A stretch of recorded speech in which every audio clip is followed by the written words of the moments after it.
Give us clean hands, give us pure hearts. Let us not lift our souls to another. Oh God, let us be a generation that seeks your face. Oh God of Jacob, oh God, let us be a generation that seeks your face. Oh God of Jacob.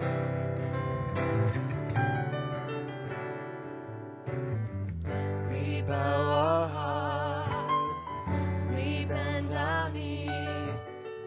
Oh Spirit, come make us humble. I want to hear you now. We turn our eyes from evil things. Oh Lord, we cast down our idols. Give us clean hands, give us pure hearts. Let us not lift our souls to another. Give us clean hands, give us pure hearts. Let us not lift our souls to another. Oh God, let us be a generation that seeks your face. Oh God of Jacob, oh God, let us be a generation that seeks your face. Oh God of Jacob. Give us clean hands, give us pure hearts. Let us not lift our souls to another. Give us clean hands, give us pure hearts. Let us not lift our souls to another. I hear you sing. Oh God, let us be a generation that seeks your face. Oh God of Jacob, oh God, let us be a generation that seeks your face. Oh God of Jacob, oh God of Jacob.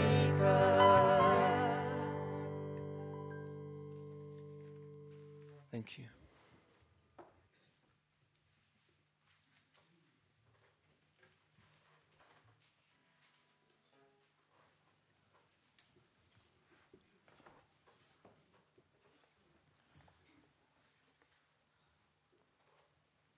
Thanks. Thank you.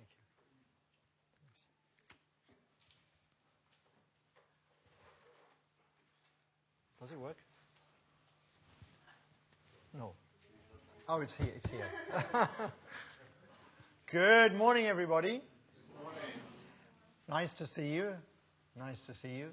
And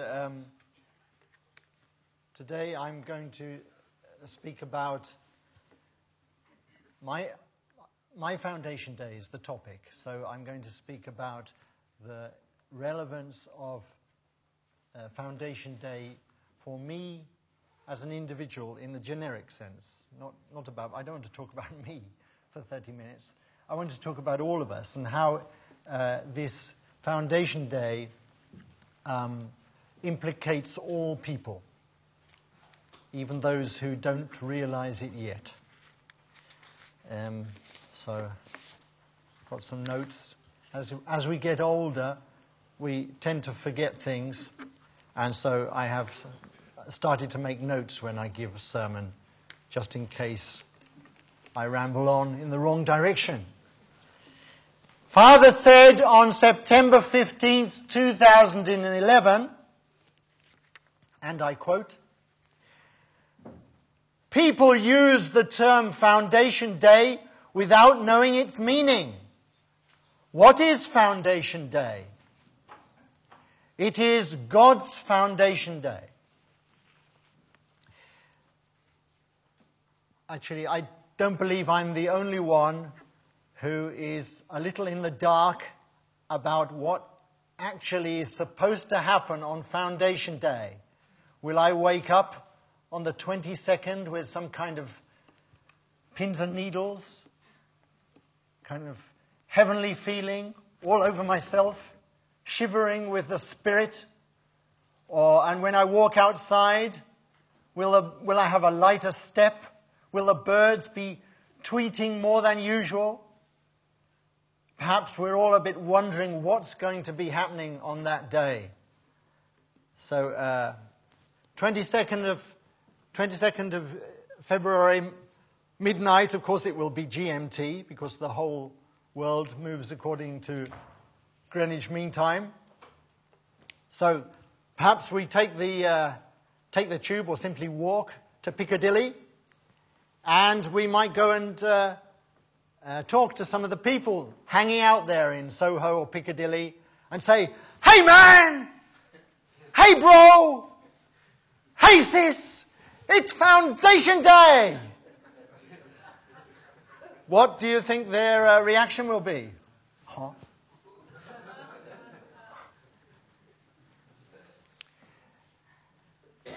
Well, how do we know that Foundation Day has arrived? Will the trees be blossoming on that day? Will the sun be shining? What if it's raining? What if it's a London drizzle on Foundation Day? How on earth will we know whether Foundation Day has arrived or not? You're expecting me to give the answer, right?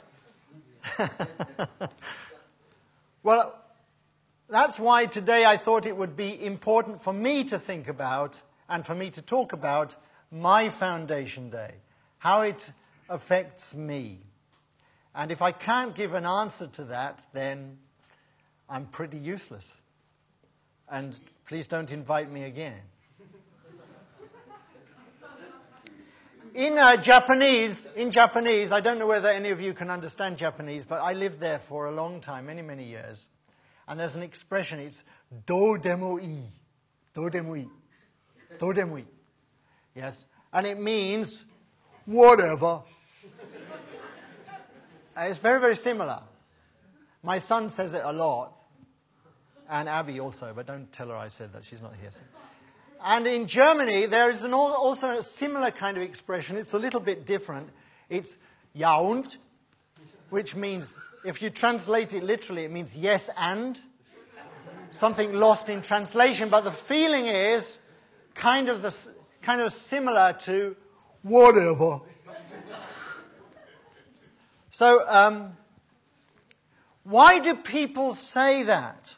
Why do people say whatever? Do you ever say it? Do you?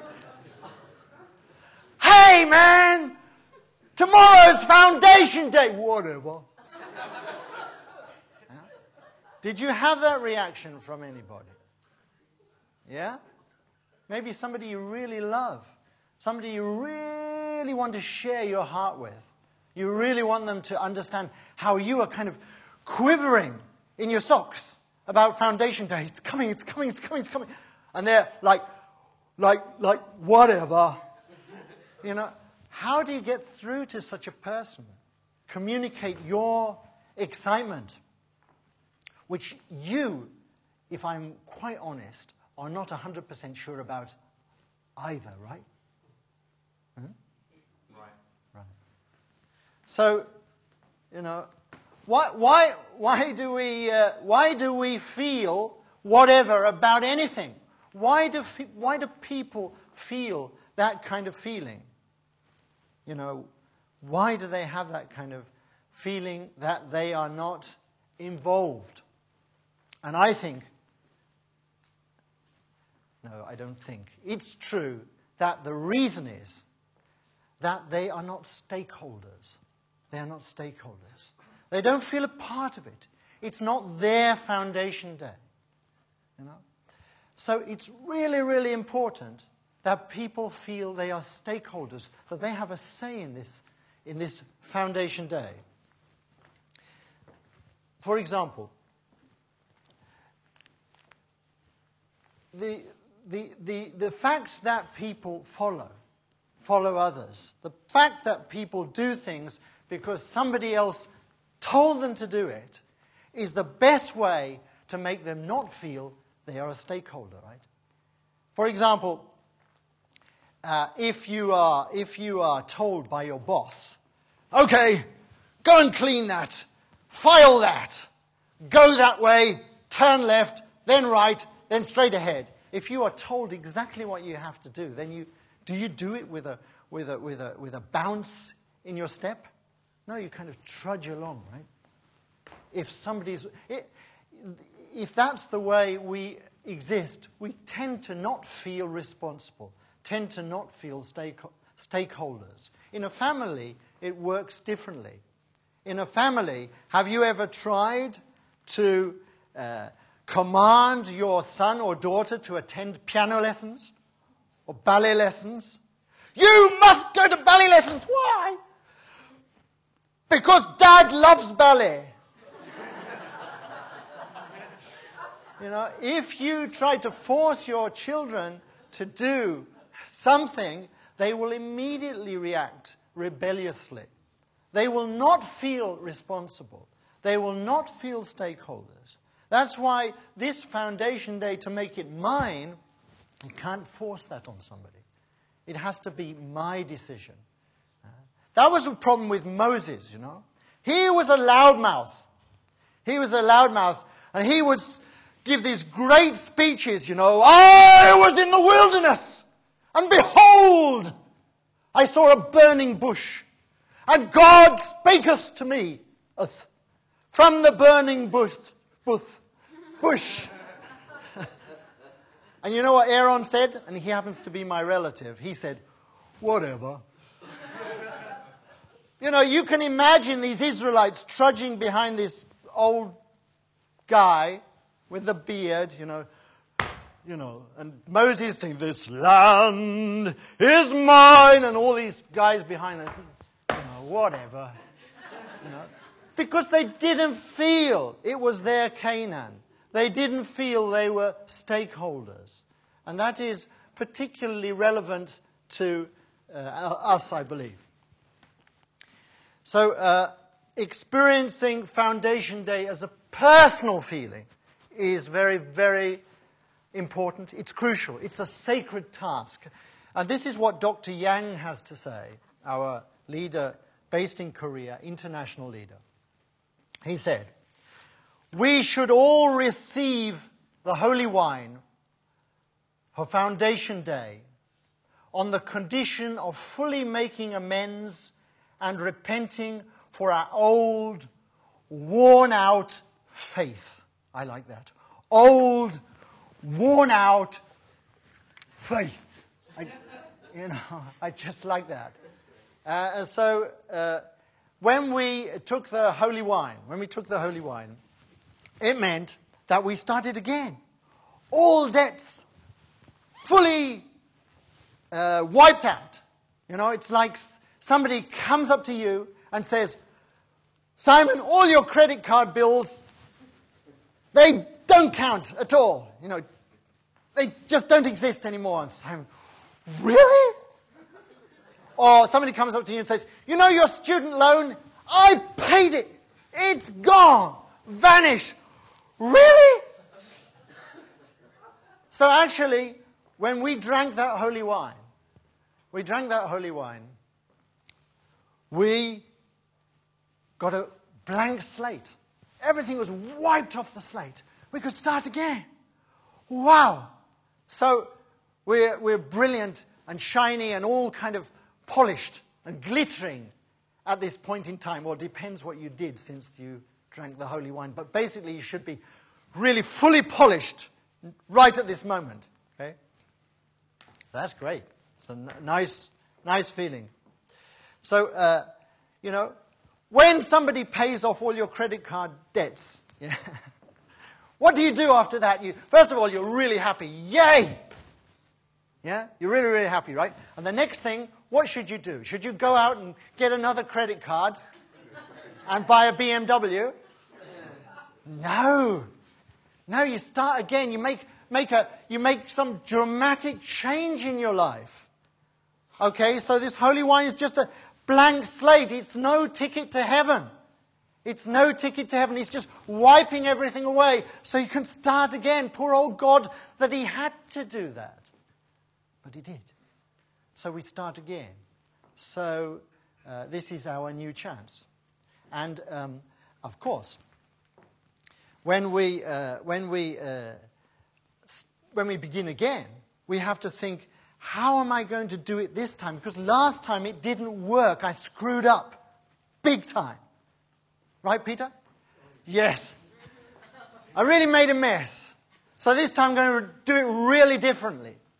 So if we're going to do it again, we have to be really courageous, really powerful, really courageous. That means we have to really be fearless. Fearless. You know, before you were a wimp. Pre-Holy Wine days, you're like a wimp. Kind of wimpy. When you looked in the mirror, what did you see? A wimp.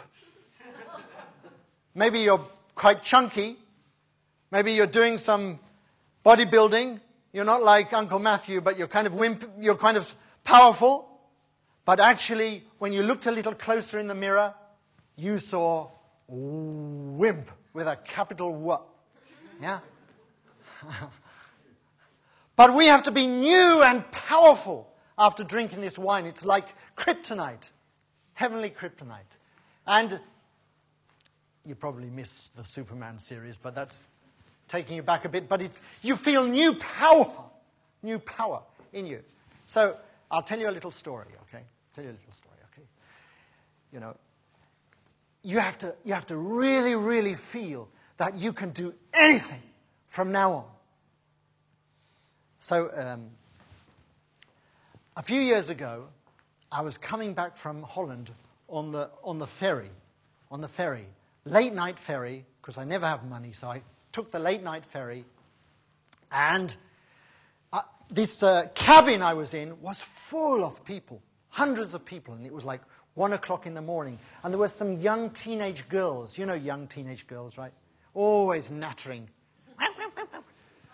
So I was thinking of everybody, you know, because I'm a unificationist and I have a big mind, a universal mind which can encompass everybody and love everybody. So I was thinking of everybody, and I thought I must do something righteous here. So I said to the girls in front, I said, do you know, some mothers and children are trying to sleep now. Do you understand? And the girl turned around to me, and she said, whatever. But she shut up. She shut up, yeah. So I felt really, I'm quite a guy. Yeah? Yeah, you recognize that when I stepped on the stage. I'm quite a guy. Yeah. Wow. So I was feeling pretty proud of myself. Suddenly, into this cabin comes a whole gang of about 15 big, beefy football supporters with their beers, you know, and they're coming. It's now it's about 2 o'clock in the morning. And they're sitting just behind. They all sit just in front of me. Just in front of me, they're sitting. I've got the girls behind me. I actually told them, and now I've got these football supporters. I don't even know what team they were supporting, but it doesn't matter. And so, you know, the girl, she taps me on the shoulder and she said, are you going to tell them to be quiet?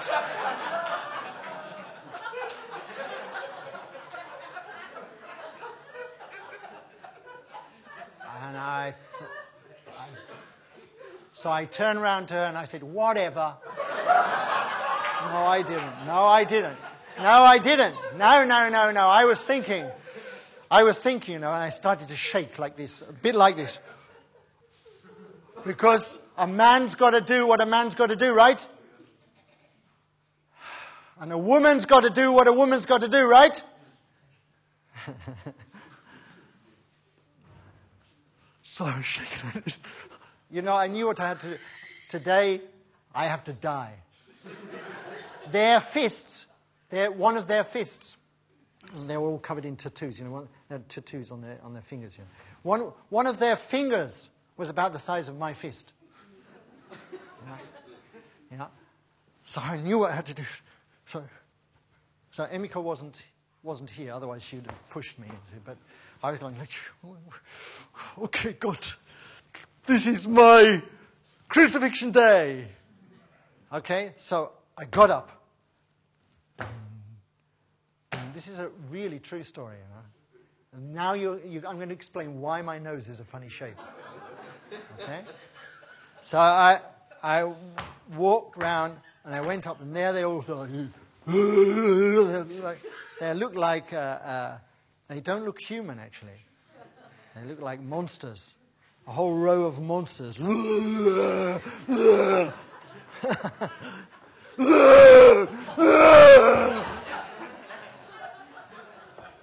What would you do? What would you do? So I'm going. I was worried that my voice wouldn't work. I thought it wouldn't work. But it worked, and I said, you! I said to the guy, the one guy who was nearest me, and I'm going to punch you right in the nose! I said at the top of my voice. You know I have a loud voice. I'm going to punch you right in the middle of your nose if you don't shut up. People are trying to sleep, mothers and babies, and you might hit me back, but at least I'll have broken your nose. I said that. I really said that. You know what happened after that? Suddenly I was surrounded on all sides by all the men in the cabin. They all got up and they all stood around me, and if you lay one finger on him, we'll smash the living daylights out of you. And they threw all these football supporters out of the cabin. Wow. It's a true story. And I went back to my chair. I didn't sleep a wink. I just shook. I couldn't believe I had done that.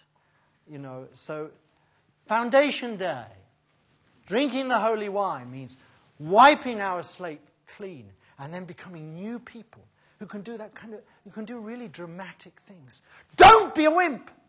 Don't be a wimp. We have so much more inside us. We can do anything. Absolutely anything. And, one of the problems is that many of us as unificationists, on a daily basis, people say you should drink milk every day or eat an apple or whatever to stay healthy. But what you really need to stay healthy is to experience the spiritual world every day. If you don't experience the spiritual world every single day of your life, you'll die. You'll just die. You'll become a materialist, physical, external wimp of a human being. Not a real human being. You won't grab hold of this Foundation Day. You won't grab hold of anything. You will die an effete, weak, faded out, worn out, wimpified wimp. See? We need to experience the spiritual world, but in order to experience the spirit world, we have to be dramatic. You have to be tremendous. We have to change ourselves. So that slate which we wiped clean, that holy wine we talked, many people think, say like when you get to the finishing post in a marathon, if you've ever done a marathon, did it, Now I can lie down, relax, did it, It's like these parents who are so anxious to get their kids to go to the blessing, right? Maybe we can go. There's a blessing coming up. Are you ready? Are you ready? I think you're ready. You are. Because they think once they get their kids into the cooking pot, then everything's safe. Finished. Now we can retire to the south of France and go paddling. But it's not like that. It's not like that. There's no ticket to heaven. There's no ticket to heaven in holy wine. I used to be a born-again Christian. my weekends, when I was a teenager, my weekends were running around Hyde Park with stickers saying, Jesus loves you, Jesus loves you. I think the park keepers must have hated me. Put all these orange fluorescent stickers all over the park benches throughout Hyde Park. Alone. That was my weekend. Every weekend did that. So, I really believed in salvation from Jesus. Really, absolutely believed in it. But I noticed, how lazy it makes people when they feel they're saved, and how useless they became. And that's one of the main reasons I left the Christian movement, because of the danger of feeling that I am encompassed in salvation, that everything is already finished. It's a very, very dangerous thing, makes you very lazy and lethargic. At the beginning, I quoted Father's words, and I quoted Father's words, and Father said that Foundation Day is when God comes to earth, and God makes his foundation here on earth. But honestly speaking, how can God make a foundation on earth if I don't experience it? Where does he make a foundation? He just kind of makes a foundation? Just kind of happens? What does it mean, a foundation day? It has to mean that God can settle with his people. As William Haynes was telling me last night, it means that God lives with his people on Mount Sinai. Okay, yeah. God lives with his people. So if he's not living with his people, where's Foundation Day? It doesn't exist. He has to live with us. He has to live in me. So I remember many years, I spent up in the wastelands of the north of Europe, all alone, 5 of us, all alone. Up there aren't even any trees, and what trees there are, 10 months of the year, they wrap them up in cloth. They look like little mummies on the sides of the streets. It's a very lonely, bleak place. And, the people are also lonely and bleak. They're kind of tall Norse men with dark, forbidding faces. Yes. And the doors creak because they're warped wood. Yes.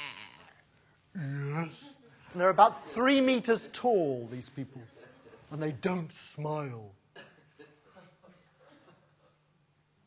And I would spend hours and hours meeting these people. And sometimes they weren't friendly. And I never stopped. And I never forget this precious time, because in the evening, in this cold, cold landscape, sometimes I would be burning hot. It's a mystical, fantastic experience where God's love fills you so much that you can almost see the light shooting from your fingers. You can feel God making you warm as toast, even though the snow is coming down or it's even too cold to snow. When you give out, in this horrible environment for hours and hours and hours. And lunchtime was usually, working up there in the north, was usually a sandwich. But of course, after 2 hours in the ice cold, your sandwich freezes. So every day, I ate an ice cream sandwich. Imagine that existence every day. But it was the most precious experience in my life, because almost every evening, I felt this like a mystical, incredible wave of heat fill my body. And I felt so much love. I felt so much depth of God's existence, such that I swear you, brothers and sisters, God actually kissed me on the forehead. Yeah. You're standing there in a miserable environment, and the tears are pouring down your face, and God is kissing you. People must think you're a lunatic. This guy's driving past. And you go, ooh. in the cold, in the dark.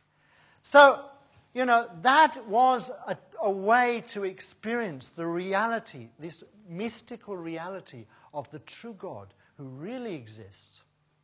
However, I envisage Foundation Day as a time when you don't have to go through that kind of hell to experience the reality of the Heavenly Parent. I believe that time is coming, and it is very close at hand. Something else I want to say.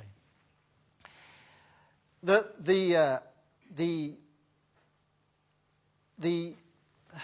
reality of God coming down to be with us, Heavenly Parent being my parent, existing in our world together with us, I think demands that we live a dramatic life. It demands that we think in a revolutionary way. If you work in a company, which I have done for many, many years, you will know if the company can't make cash, if the company can't make profits, they rethink, right? Any organization, if it doesn't have success, will rethink its strategy fundamentally. Move people around or think about how we manage things. So, have a look at the success story of our unification movement. Okay? Is it a brilliant success story? No. Reality is, it's not. The people I see sitting here, I've been looking at your faces for the past 30 years. And now I'm looking at your children. So, it's not a great success story. So in any organization, if you want to make success and you're not having success, you mix things around, you change things around. So we need to bring God into our movement. It needs a radical attitude change. So I would like to propose that every time unification leaders come together, instead of being served coffee and tea, they're presented with a toilet brush. They're presented with a dishcloth, and they're told to get working. Every leaders' meeting should begin with service. It should begin with tears. It should begin with deep passion. It should begin with the heart of God. And if we have lost that from our movement, and our movement is meaningless, because that's the only reason I can stand up here. It's the only reason I have the pride to be willing to stand up here. So I believe that kind of attitude change will really revolutionize the spiritual vibration in our movement and will make Chonilguk my Chonilguk. You do not experience God by coming to Matthew's Sunday service. No, you just get bored and frustrated and think about lunch. You experience God by not coming to Sunday service and instead getting out that toilet brush and cleaning the toilets. When I was a teacher in Japan, I used to arrive at school early, and every day I used to go to the railway station, lock the door of the railway station toilet, and clean the toilet secretly. Nobody knows this. I don't think I ever told my wife. What a strange thing to do. It's a good job nobody ever saw me. They might have thought I was some kind of weirdo. I was down on my knees washing the toilet of the railway station. I'm not saying that to be proud, but I'm saying that because I wanted to bring God into my day. So I know that God will become a part of our movement. God will become a part of my life. Heavenly Parent will make this my Chonilguk if I live that kind of life of loving sacrifice. Yes. You know, I have one experience in my church, my unification church lifetime, where one brother, who I didn't even know, he comes up to me and says, Can I take a photograph with you? Can I take a photograph with you? I said, and your wife, and your son. I didn't even know him. I was so moved by that. So I stood next to him, this brother, and he put his arm around me And then he put his arm on my son. And then he got somebody to take a photo. Me, my son, and my wife. I was so moved by this brother. This kind of concern, this kind of passion for other people is what we need. Do you know who that brother was? It was our president, Hyunjin. In all my life in the church, I never experienced that. That was a turnaround point for me. I experienced one person who concerned for my life, personally concerned for me. So that is really how we can bring Chonilguk into our lives, by concerning ourselves with each other and experiencing that love in our community. With that, I want to close, and I'd like to ask you to join me in prayer.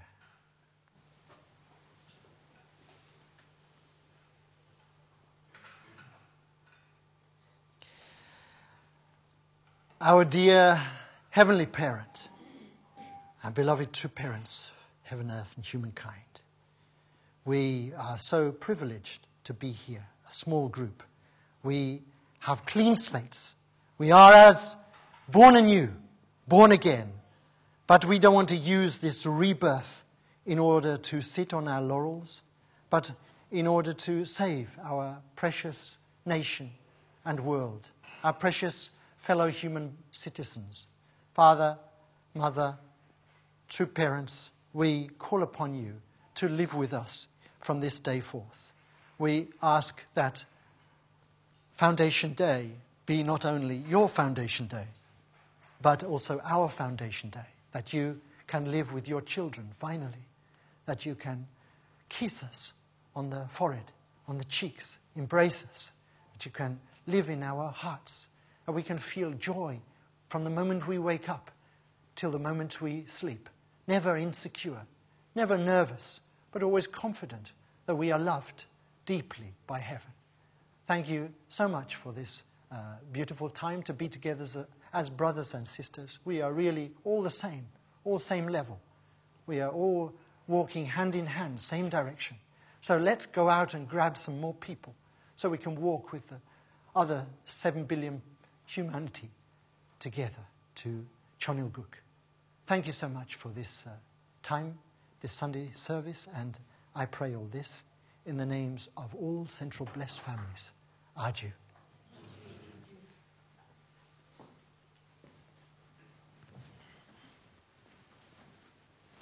Let's take some time to pray and invite the band.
Sing together our offering song. Sunlight beaming forth in the east from the fatherland, bringing tidings of a new earth to families in the field.